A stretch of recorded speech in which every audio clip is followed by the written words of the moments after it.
Muling naging usap-usapan sa social media ang umano'y posibilidad na maglunsad ang ABS-CBN ng panibagong love team. Ito ay matapos mapansin ng ilang netizen ang madalas na pagsasama ng ilang kapamilya artist sa mga event, guesting at iba pang proyekto ng network. Ayon sa mga tagahanga, tila unti-unti umanong binibigyan ng exposure ang naturang mga artista upang masubok ang kanilang chemistry sa harap ng publiko. Dahil dito, marami ang nagsimulang magtanong kung eto na ba ang susunod na tambalang ihaharap ng ABS-CBN.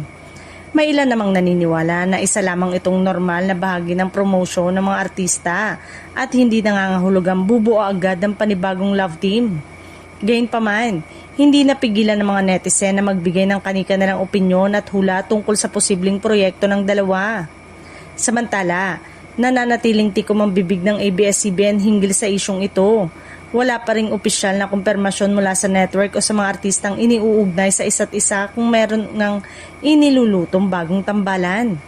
Sa kabila nito, marami ng fans ang nagpayag ng excitement at nagsabing handa silang suportahan ang anumang bagong love team na ipakikilala ng Kapamilya Network.